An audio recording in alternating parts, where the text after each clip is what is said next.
Assalamu alaikum warahmatullahi wabarakatuh. Welcome back everyone. Today I'm going to introduce you to my next target. The guy who runs the channel's name is Derek. I haven't checked a lot of his past content, but it seems like he was focusing on Christianity and Judaism. He was interviewing academic on the subject of Christianity and Judaism. And recently he said he would start analyzing Islam, which is fine, it's great. I mean, if you're going to bring academic on the subject to critique Islam, this is absolutely fine, and we would encourage you to do so because it's more challenging to deal with academic people than to deal with idiots like David Wood and Apos. So we were waiting for the academic people to come and critique Islam, just like you brought academic people to critique Christianity and Judaism. Now let's see the academic people that were invited to his channel. You're going to recognize the faces. Some of them are very familiar. This is one of the experts that he interviewed. This is another expert. And another expert. And here is another APOS expert. And another. I don't understand, does he equate these people with academic on the subjects of Christianity and Judaism? The exception so far would be this guy. This guy, like him or not, he is an academic and he has an expertise on the subject of qira'at. Whether he's using it in a misleading way or not, we're going to see inshallah. But at least we can concede that this guy is an academic, an expert on the subject. So how did these interviews go? The first one was a complete catastrophe. It was with the cheesecake princess, Zara Kay. And in that interview, she said the following. Where, the punishment for somebody having sex outside of marriage for a woman is stoning them. And the woman gets a bigger punishment than a man. For rapists, you marry a rapist because, it's called adultery, not rape. There's no such thing in Islam that a rape victim will have to marry her rapist. That's completely false. So that's what we did. We go to this guy's Twitter account and we told him, you know what, this is false. If you don't challenge your guests, if you don't have a background about Islam before interviewing them, your show is going to be a failure. And then the guy started asking some strange questions like, which ex-Muslims, tell me which ex-Muslim do you agree with? Well, if I agree with any ex-Muslims, then I will be an ex-Muslim myself. Why would I agree with an ex-Muslim? By definition, I'm a Muslim, he's an ex-Muslim, we disagree with each other. Anyways, long story short, he started blocking all of us. Every Muslim who would come and criticize him, he would be blocked. Not just those who criticize him. He will block everyone who criticizes Zara. So if someone directs his criticism to Zara, he will get blocked. Again, childish all the way, but that's none of our business. It's his Twitter account. He can do whatever he wants. Then the guy started escalating and sending challenges. And the way you're reacting to me is not making me want to look at this like, oh, I might want to become a Muslim. Maybe this might be true. No, you're making me go, okay, you're making me want to get deeper into this and expose it for its human origins. That's what I want to do. I want to look at it and find out how it started. They make me even more motivated to do that, actually.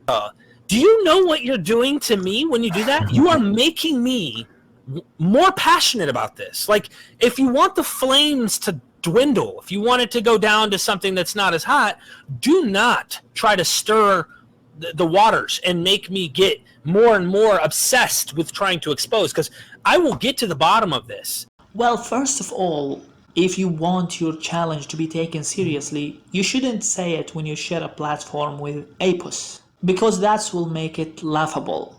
Second thing, it's absolutely childish to say, if you make me angry, I will expose your religion. If you can expose Islam, it doesn't matter what Muslims do to you, because at the end of the day, if you have truth claims against Islam, which will expose the religion as a false religion, then by all means go and do it. Even if Muslims treat you nicely, please, if Islam is false, then go on, expose it. However, the guy has made his decision. He's going to expose Islam. So he decided to read some books about Islam. And this is the collection that he has. One book, however, is easily recognizable. The one in black and yellow. That's the book of Robert Spencer. Did Muhammad ﷺ exist? Is this written by an academic or even an expert on the subject? Again, that's up to you. If you want people to laugh at you, use Robert Spencer's book. So in short, this channel is going to refute Islam. This guy is going to get to the bottom of Islam, the origin of Islam. He's going to uncover things that Muslims don't know, because we are some ignorant people following our imams. And I know that some of you might be laughing now, but please learn not to underestimate your opponent, because I'm going to give you the surprise now. Because this guy discovered some information that no one else has ever known. He was able, with the help of the experts he interviewed, to discover this. Let's go and check this hadith, which is narrated by Imam Myth Ibn Vision. When you have Abu Bakr come on the scene, you have his three sons. Muhammad's three sons are too young. They're not able, so they marry Abu Bakr's daughters, I think it is, and like there seems to be a political struggle for power. So Prophet Muhammad ﷺ had three sons, and when he died, those three sons were young to take over. And apparently these three young sons of Prophet Muhammad ﷺ were married to the daughters of Abu Bakr. Be honest, have you ever heard this before? So, couple of issues here. Prophet Muhammad ﷺ did have three sons, Al-Qasim, Abdullah, and Ibrahim. But the problem is, these three sons died during the life of Prophet Muhammad ﷺ. So this guy is probably talking about another extra three sons who were apparently alive when Prophet Muhammad died. The second issue is, Abu Bakr had three daughters. Aisha, which was married to the Prophet ﷺ, Asma, which was married to the Prophet ﷺ cousin, Az-Zubayr ibn Awwam radiallahu anhu, and Kulthum, which was married, I think, to Talha ibn Ubaidillah. So apparently Abu Bakr had an extra three daughters, which were married to the extra three sons of Prophet Muhammad ﷺ. The third issue is this. The guy who's nodding to this garbage is a Harvard University professor, an expert on the subject of Islam. Now, I get it that sometimes some guests don't like to embarrass the interviewers, but mate, at least don't nod. Don't show your agreement to such ignorance. Anyways, I hope this is a very brief and clear introduction about our new friend, Derek. Do you know what you're doing to me when you do that? You are making me more passionate about this. I don't know if this is what you mean by, oh, if you trigger me, I'm going to expose Islam.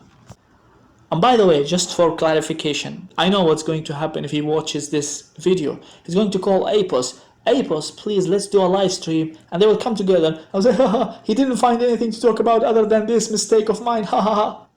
No, Derek, no, believe me, you've already done more damage to your channel than you can imagine by interviewing these ignorant ex-Muslims. We will talk in the coming videos about the ignorance that was spewed in your channel. Till then, everyone, thank you so much for watching. Wassalamu alaikum wa rahmatullahi wa barakatuh.